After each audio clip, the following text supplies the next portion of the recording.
My name is Jason. My name is Tom. And this is Fear of a Black Dragon, an old school RPG podcast. And in this episode, it's all Greek to me. It's Terrors of the Ancient World. Our first segment is the basic crawl. Terrors of the Ancient World is a 102-page monster manual for Dungeon World. It was written and designed by Johnstone Metzger, with illustrations by Nathan Jones.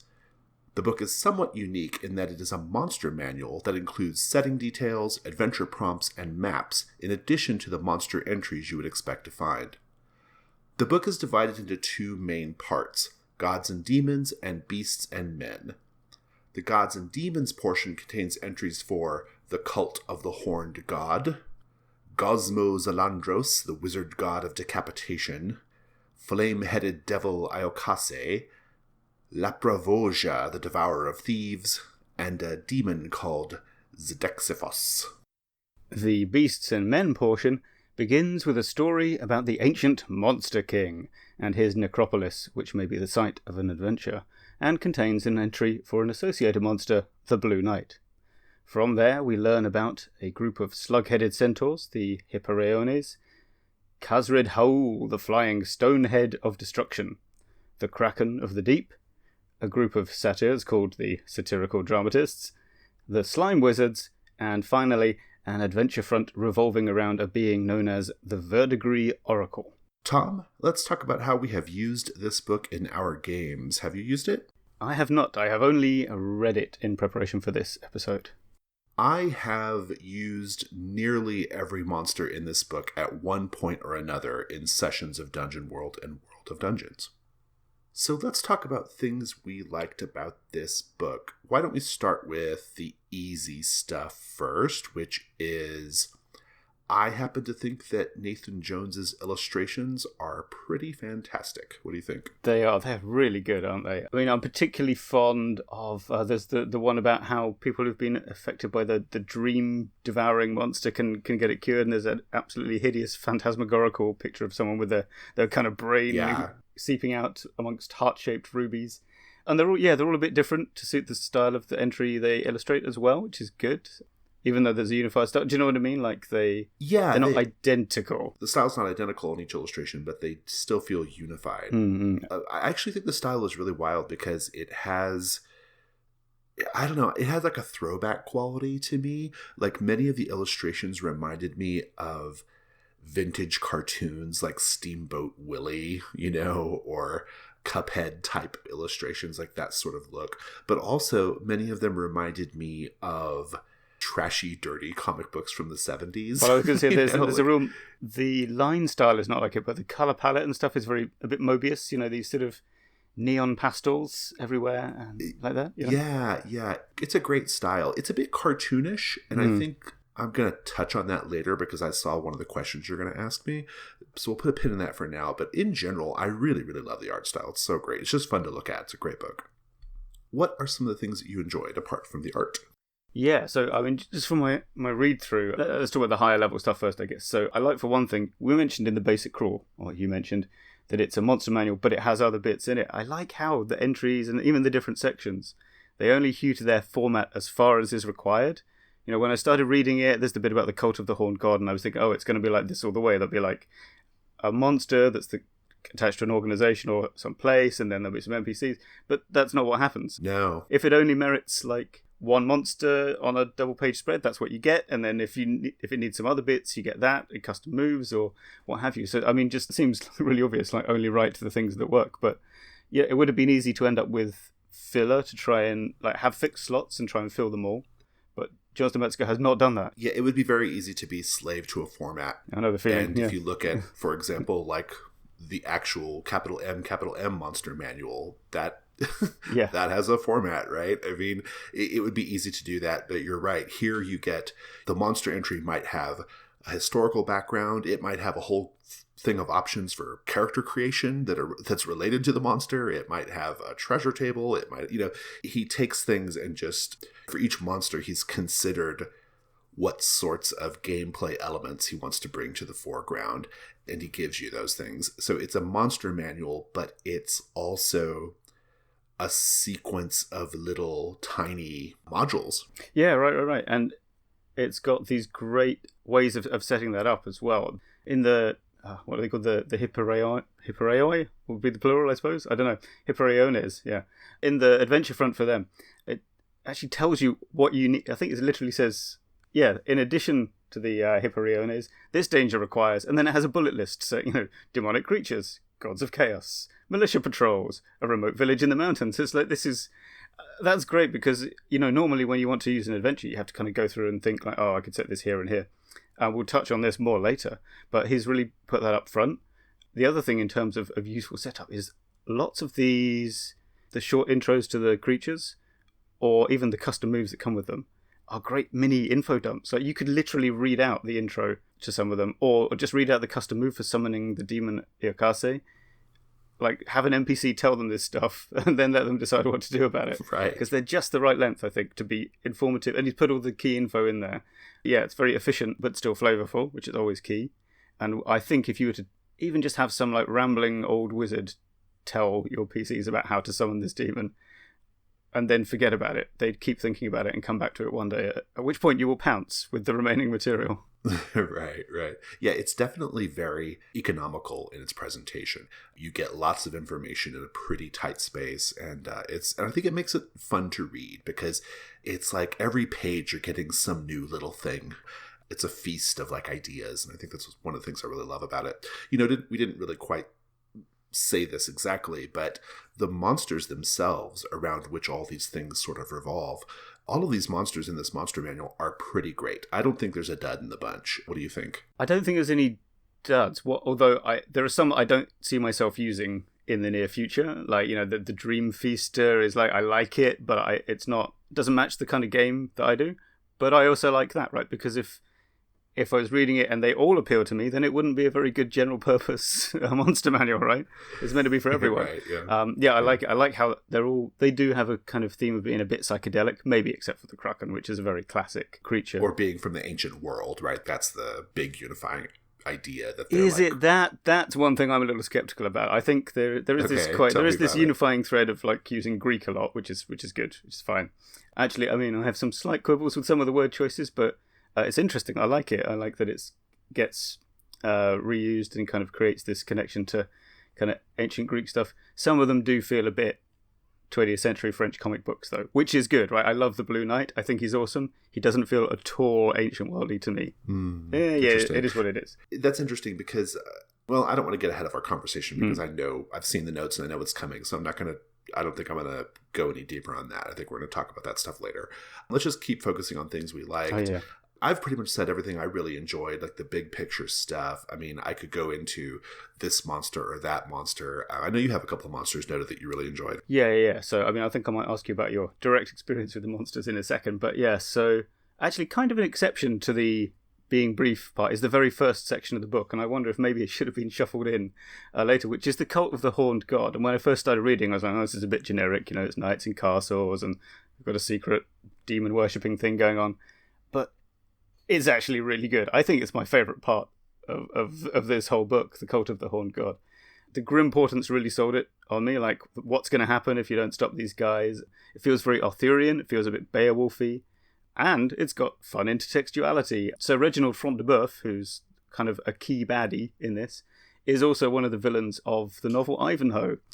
So yeah, I think this whole thing would be great for D&D-ish fantasy, but also for a slightly historical game, in your Robin Hood, Hereward the Wake, if you're from East Anglia vein. Maybe the recently released Wolves of God, although that's kind of Saxon England, so you'd need to get all the French renamed, I guess. But yeah, I think it's good. One caveat I have with the Cult of the Horned God is there's a massive monster called Gordan, and there is a very real concern that your players will be unable to stop themselves from shouting, "Gordan's alive!" all the time. So there's a thing to bear in mind. Is that a thing we should be worried about? As I say, very real concerns. But what else do I like? It's Dexiphos, the kind of demon who's in the body of a cat. The cat part, I think, is a little twee, but the demon part is very well executed. Like the dread bargains that you strike are really dread. Yeah. They're good. And the satyr class, this is very Greek. I love it. I was reading it and was like, man, I want to play this. Like any of the versions of it, you get your 3 alignments to choose from, 3 different subcategories. It's really cool. I think it would be a lot of fun. Maybe a little disruptive, but that's part of the joy of slightly outlandish Dungeon World character classes. Indeed, indeed. Well, things we had questions about. Let me just ask mine real quick. From a read, how usable do you think this material is for a more traditional fantasy tabletop role-playing game? Because this is for Dungeon World. Yeah. And the monsters are definitely statted for Dungeon World. But then there's other things that are not monster stats, right? What do you think? I was thinking about this as I was reading through, because I was looking at his stats and thinking, if I was going to try and do this in like Holmes D&D or something, how would I convert it? I did a bit of a Google. No one's come up with a good metric for doing. There's lots of D&D to Dungeon World. There is not a good metric for the other way. There's not much. Except, of course, there are the monster creation things in the book. So, you'd have to do that. I think you could do it fairly easily, though. Armor 4 is basically AC 0, whatever, And, of course, the thing is that the stats are not the very important part. It's the way they behave. Like the deal with the Blue Knight and his weird ability to teleport back in front of you when you're trying to sneak into the necropolis. And all his, his magic abilities and so on. Those are basically stat-free. I think that's fine. And also, the custom moves are always actually, you can convert them if you want, but the secret of PBTA is they use the same modifiers as D&D does, like the range. Right. So you can just roll a 2d6, and do exactly the thing that's listed using your bonuses. I reread the book in preparation for this. It's been, the last time I actively used it, it was probably 2 years ago or maybe more. So I had to reread it again. And I actually haven't played Dungeon World in a long time either. I think the last time I played Dungeon World on a regular basis was probably about 2 years ago as well. And so as I was rereading it, now that I've been a little bit more steeped in the OSR in recent months and years, now that I've been more steeped in Trophy, which is dominating so much of my role-playing game life right now that I kind of have these newer experiences, I kind of read this monster manual for Dungeon World through that lens. And what I thought was really interesting was how much of it I was pretty sure I could make work. The adventure front, the way, we've talked about it before. I'm not going to go into it right now, but I'm just going to assume listeners know what I'm talking about. But the adventure fronts, that's highly transportable to other games because there's no hard mechanics in it, really. I mean, you can just take that sort of style of prep and do it in another fantasy game. I think I could. Yeah. The monsters, I think, would be tricky. Like you said, it's difficult to go from DW to D&D.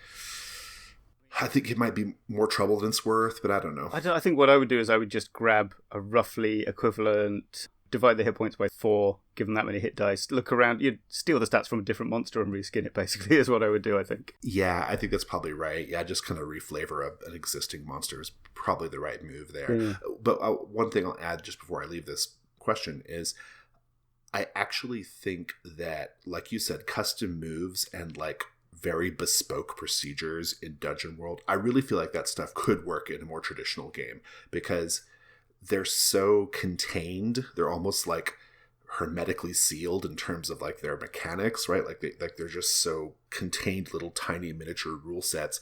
I feel like if you just used it for the very, very narrow fictional purpose that it was written for, I think you could make it work in D&D and it wouldn't be too disruptive. Yeah, for sure. And we have historical evidence on that as well. I don't know if you follow James Holloway's podcast, Monster Man, in which he ludicrously does as well.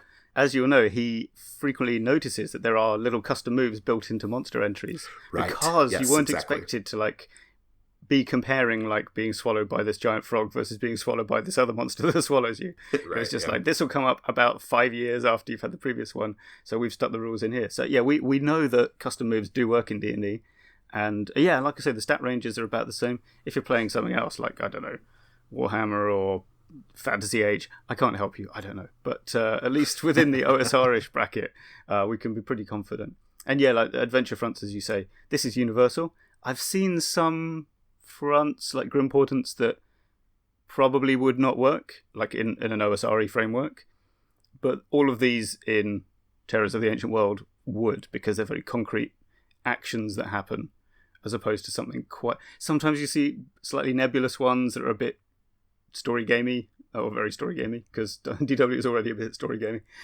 You know what I mean? But these are all very concrete, very kind of grounded, so I think they'd all be pretty good. Yeah, for sure. Okay, so what are your questions? Oh yeah, let me see. The maps, right? The illustrations are great. There's a map of the castle that I'm not sure why we need it for the Horned God cult. Like, are we going to use that? And there's also a hex map for the slime wizard. But I feel like they are not. Are they a bit of a letdown, or am I worrying about GM facing materials too much? They are, just because the rest of the book is so beautiful. Yeah, that's they the thing. Stick out as being quite unexciting. Yeah. But that being said, I mean, it's a one-man operation, like, and I'm very sympathetic to the thing of just going, do you know what, this will have to do. I'm putting it in. I mean, it's fine. It is GM facing, so it's not, practically speaking, it's not that big of a deal.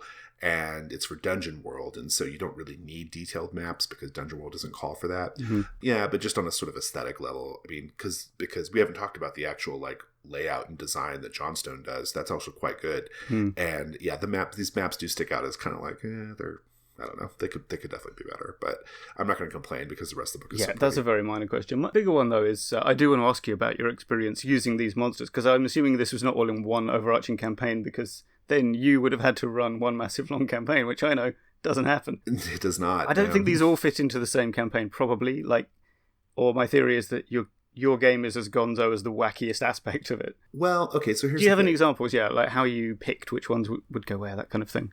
Here's the thing. So the Expert Delve is a little bit about this, and so I'm going to save some of my notes there. But I will say that I'm going to answer your question in a different way, basically, which is the monsters based off the illustrations. I think they come off more gonzo because of the illustrations. I think because the illustrations are a little cartoonish.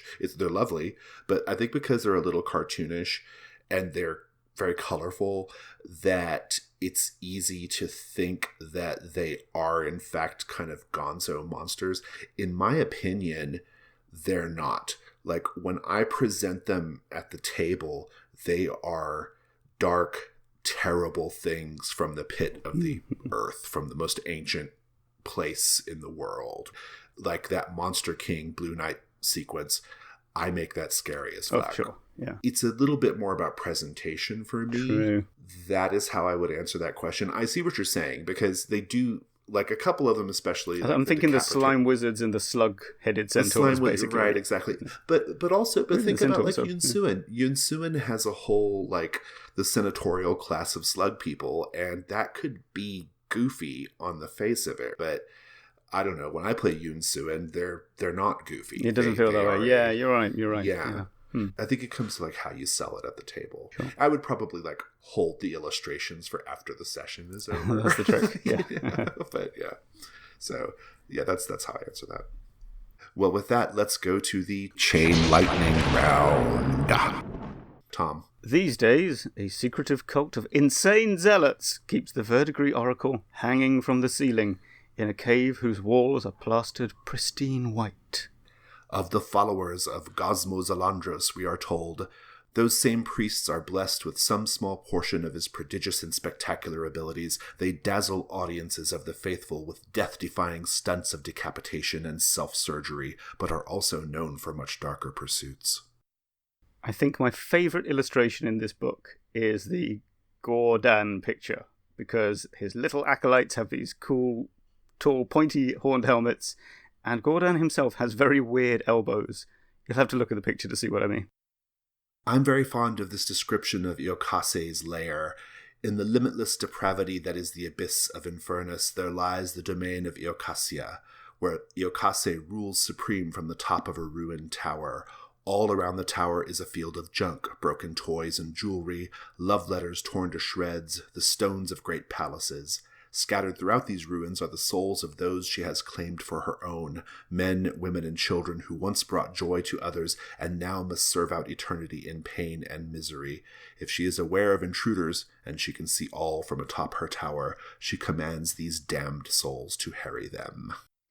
And very broadly speaking, I enjoy the offhand references scattered hither and yon throughout the text, including one to the classic kaiju King Ghidorah, and another to the psychedelic experiments in the 1950s of Aldous Huxley. Let's go to the expert delve. It's the expert delve, our topic. In a world where we are truly spoiled for choice when it comes to amazing setting books and tabletop role-playing game supplements, a situation that comes up a lot is you find something in a book, a cool monster or a faction, say, and you want to use it in your existing campaign. But a problem you can run into is that the thing that you want to use would really stick out as not belonging. Maybe it seems too gonzo, going back to our questions. Maybe it sticks out because it's just very different from the world you have already established at the table, or because it's not something that exists in the pre-made setting you're using. So I think the question here is, how can you introduce this cool thing you're excited about into your campaign in a way that feels seamless, like it was always there? Put another way, how can you make the introduction of this new thing not be jarring or disruptive to the established fiction? So that's the problem, Tom. What are your initial thoughts here? I think there are two key things to think about. One is simply to plan ahead. Like, as you mentioned, make it seamless, seem like it was always there. So if you can, I think you want to sow the possibilities of this creature appearing very early on. Let's talk about that maybe more later on. And the other thing I think is that you want to consider finding the concordances between what you're already doing and this new element, right? Basically find the thematic links. If it's a monster that is very ancient, let's say, perhaps you have some setting elements that are to do with ancient and forgotten practices, and you could try and link those somehow. And equally, actually, if it's something that's completely alien, that's never going to happen to, maybe just emphasize that complete separation. This is an alien and strange section of the world. That might have to be your fallback option if you can't really find any links. Do you know what I mean? Yeah, I think it might be helpful to talk about an example. I have a little example that I've kind of scribbled up here in the notes. I think it might be helpful to sort of focus our conversation a bit. So we talked about that book, Times That Fry Men's Souls, a few episodes ago. It is a OSR-ish thing that takes place during the American Revolutionary War. And I've been obsessed, ever since we talked about that, I've been obsessed with the fact that you told me that you also used Tomb of the Serpent Kings in the same campaign. And I've been totally obsessed with this idea because I'm sitting here wondering, how do you interject the idea of an ancient race of snake men into a setting that is the American Revolutionary War? That's intriguing to me as a thought experiment. If I want to introduce an ancient race of snake men, which is a trope of swords and sorcery fiction, if not to mention like every OSR thing ever, the essence of snakes, how do you make that a part of, the rebels and the redcoats and have that feel authentic and believable, right? It's an interesting idea to me. And so I want to talk about the ways we kind of get there. And I think you've keyed on a couple of good things. I think planning ahead is obviously very, very important. And looking for thematic resonance, again, also very important. I think part of the reason why Terrors of the Ancient World is such a good book is because it's designed to answer this precise question. And the things it does, it gives you ideas for how to handle it, how to insert these monsters and all of their various trappings around them into your campaign world. This is the rare instance of an expert delve where the book is the answer. It is, although if I can raise, there is a slightly problematic example I thought from Terrors of the Ancient World, which is Leprovosia, who's a kind of goddess who protects temples against thieves. And if I can quote from the book, it says, her victims should not be surprised to see her, this is the key part, right? Unless they're incompetent thieves, for her images, in great numbers and variations, from bloated ladies with the heads of eels to gluttonous hags swallowing men, adorn every temple she protects. If you're introducing this halfway into a game, you could lampshade it and say, oh, by the way, you know about this. That might have to be what you do. But that's actually kind of a problem. If they shouldn't be surprised, then you need to remember that this is there in all the temples from the beginning of the game, Yeah, this is a very good example of what you need to identify ahead of time. So that's a concrete setting detail, though. I don't know what you would do with that in Times That Fry Men's Souls. How do you start? Actually, no, you don't need to with the Serpent Men because they're hidden beneath the earth, I assume. Is that what we're doing? Kind of. Well, I mean, crypts? Here's the thing. For Times That Fry Men's Souls, this idea of having snake men in the setting, something you could do is you could introduce important NPCs into the world that are connected to the Snake Men. Cultists are a great choice here. And see, that's what Terrors of the Ancient World does. I mean, it kind of uses cultists frequently as this sort of into the campaign. I can imagine there being, for example, a secret cabal within the king's government that is, secretly trying to advance the aims of their Snake Men masters. Maybe the main thing you're interacting with in the game are this cabal of cultists. Maybe you never really directly face the Snake Men until maybe like the big final sort of showdown or whatever. But in that instance, you have to ground it in something historical.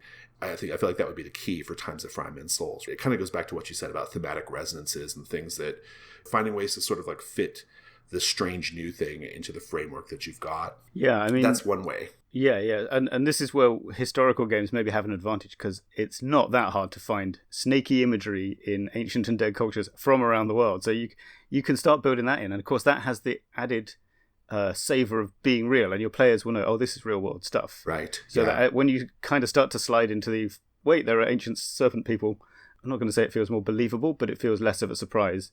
But then again, if it's a complete fantasy world, you have the freedom to just invent stuff and you don't need to do the searching. Well, right. Yeah. If we're talking about like just a pure fantasy setting, this is much, much easier to do, right? Yeah.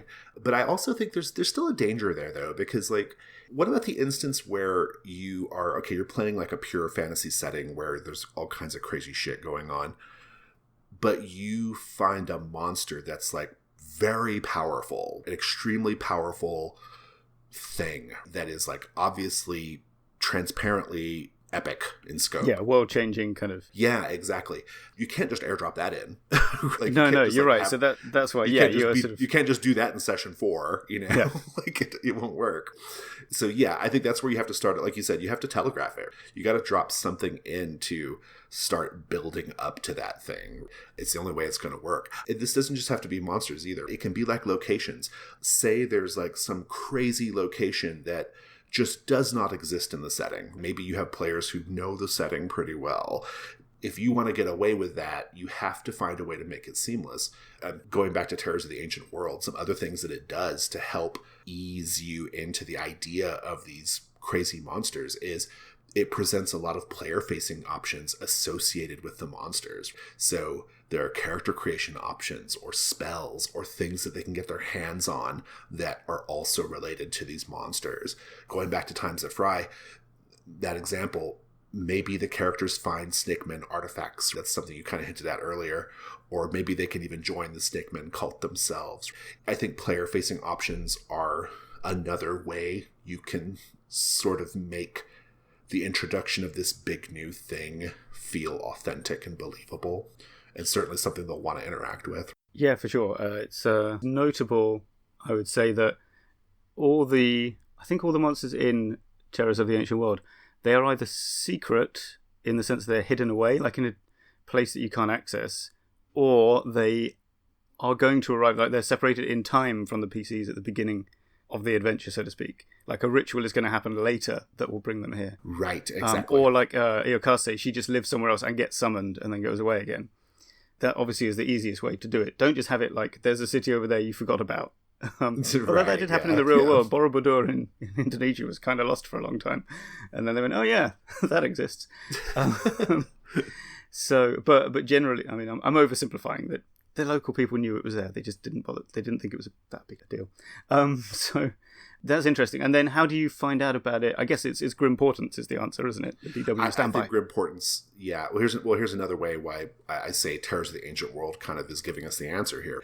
So Grimportance, I will go ahead and just say what they are, even though I said it earlier I wasn't going to explain it.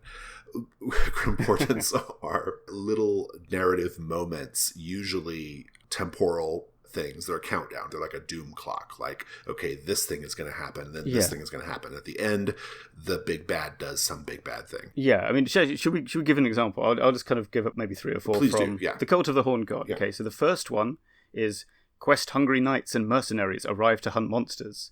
Then a village is smashed to pieces in the night. A bit later on, maybe 2 or 3 steps down, we're at Gordon destroys the royal court. Right. And then the impending doom, the final stage, is Lord Reginald seizes the throne and institutes his own despotic rule. So it's this escalation. And crucially, they're all things that are visible to the players in a way. Like they could see them happen, or they could hear about them very quickly. When I run Dungeon World or when I do this technique, I sometimes actually do out of character. Yeah, I do cutscenes as well. I've done that in Enemy Within quite a bit. Yeah, like the Sinister. Sometimes it's fun. Yeah. So what's the purpose that's being served here? I mean, it's telegraphing the presence of this thing. It's making it feel like it's a part of the world. So you can do this for anything, even something that wasn't written for Dungeon World. You can take a monster or a faction or a location, and you can just write out a bullet point list of 8 or 9, 10, maybe like little things that will just start to happen progressively. Do you start with the smallest one, or I tend to start with the biggest one, the impending doom, and go backwards until I get to something every day when I'm preparing these? How do you do it? I don't know what you mean by that. Well, like, instead of like thinking, oh, what rumors might you hear that whisper? I mean, that's pretty easy, right? I start with what's the bad thing that's going to happen in the end, and then I go, what happens before that, and what happens before that. I kind of figure out the chain of importance that way. When you're writing it. When you're writing it. I thought you meant when you're presenting it to the players. Oh, no, that would be weird. What are you talking about? Yeah. Although some kind of Memento-style flashback adventure presents. Yes. Yeah. When I'm writing them, I start with what's the worst thing, and then I work my way back.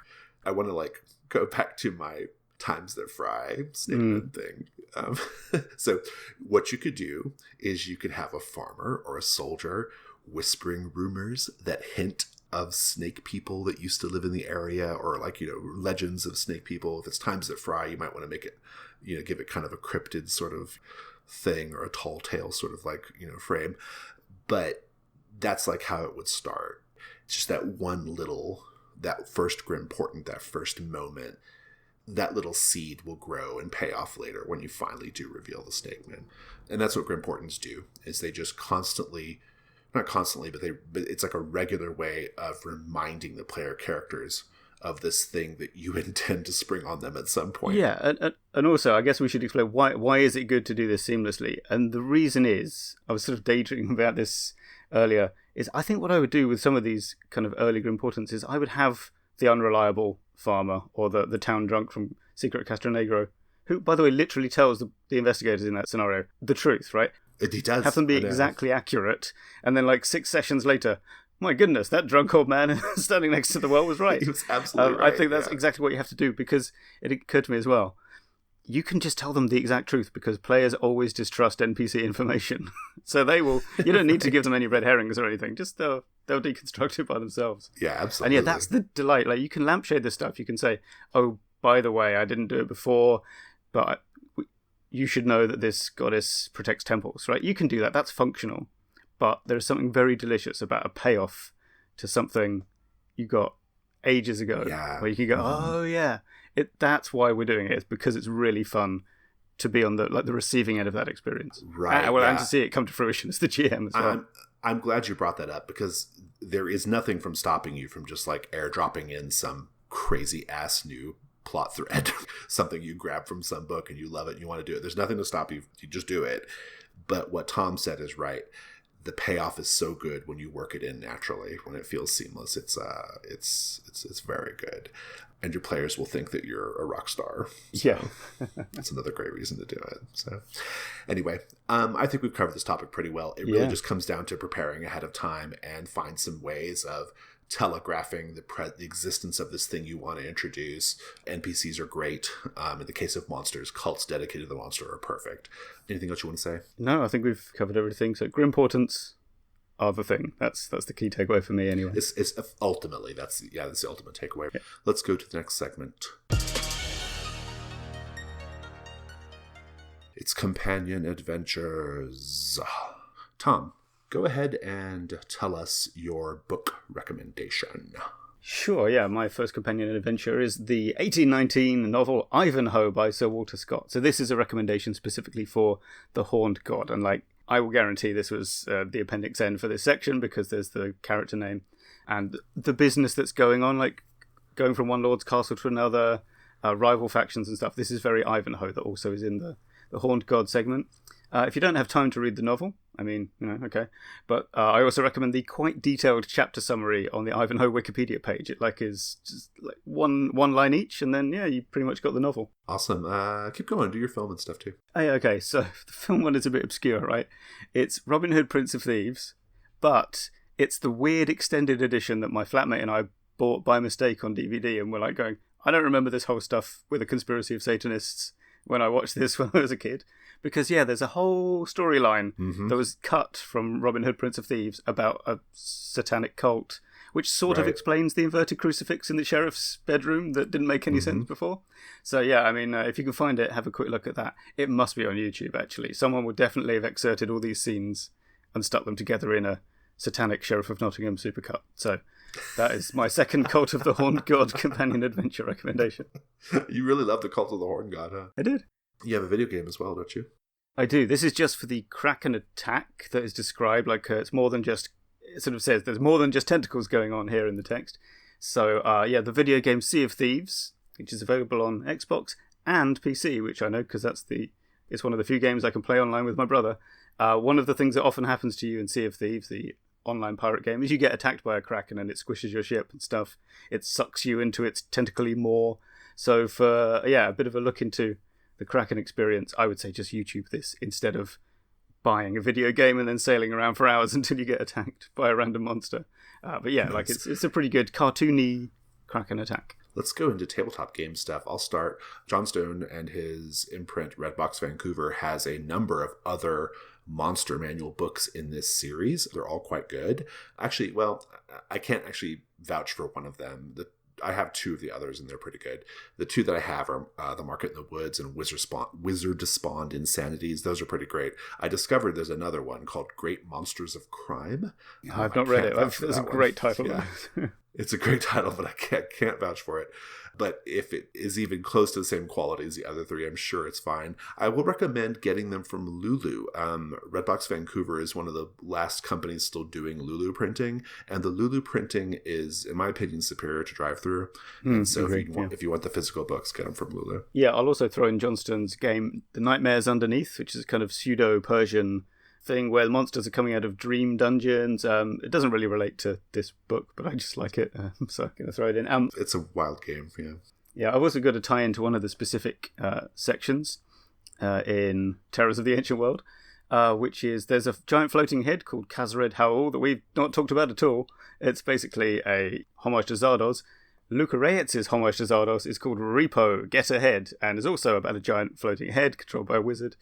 I ran it in my Warhammer 40k First Edition Retro Clone playtest, and it was good. I'm not sure how you get it, though. It might be Patreon only. I don't know. Just Google it. Repo is spelt, for some reason, RRYPO, so good luck. Indeed. I'm going to do some music. I haven't dropped a synthwave thing on the listeners in a long time. I do think that synthwave is a great fit for these psychedelic monsters, and I'm going to recommend this really great YouTube mix called VHS Horror. It's got that nice, like, horror, John Carpenter, weird fantasy, like Conan the Barbarian synthy wave type stuff. It's good. It's a good mix. It's about an hour long. It's very enjoyable. And I think it's a great fit for this.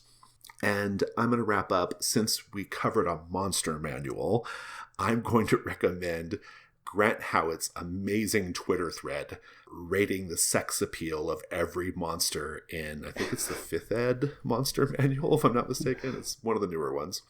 He did every monster. It's like hundreds of tweets, and he rated them on their sex appeal with little descriptions. It's the funniest shit, listeners. I think it's hilarious. Did you look at it, Tom?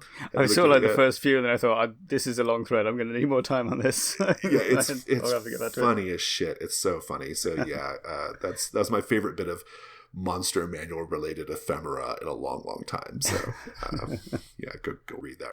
Well, that's our show. Fear of a Black Dragon is a production of The Gauntlet. You can find us on Twitter at GauntletRPG. The Gauntlet's website is gauntlet-rpg.com, and we're on Patreon at patreon.com/gauntlet. Tom, thanks so much. Thank you, Jason, and thank you to our exquisite editor, Rich Rogers. Take care. Bye.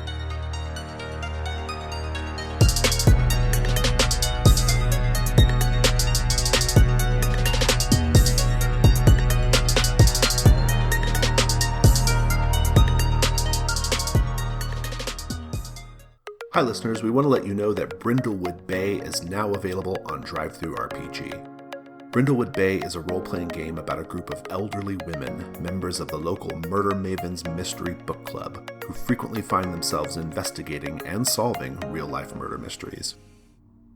They become increasingly aware that there are supernatural forces that connect the cases they are working on, and in particular, a cult dedicated to the dark, monstrous aspect of the goddess Persephone will come to vex them. Brindlewood Bay is a cozy crime drama mashed up with Lovecraftian horror. It's Murder, She Wrote meets The Shadow over Innsmouth, and we think you're going to love it. Your download from DriveThru includes the rulebook for Brindlewood Bay, including a version for easy booklet printing, play aids such as the character sheet and dark conspiracy sheet, and 5 mysteries: Dad Overboard, All Hallows Scream, The Great Brindlewood Bay Bake Off, Jingle Bell Shock, and A Murder Most Mucky. We'll be releasing 10 more mysteries over the next few months. Some of these mysteries will be featured in the Codex magazine, and others will be part of a standalone mystery collection coming out in late summer 2020. The first of the new mysteries, Exit Stage Death, will be out this month in Codex Yellow 2, available through the Gauntlet Patreon. So be sure to check out Brindlewood Bay on DriveThru RPG. We'll include a link in the show notes. Thanks.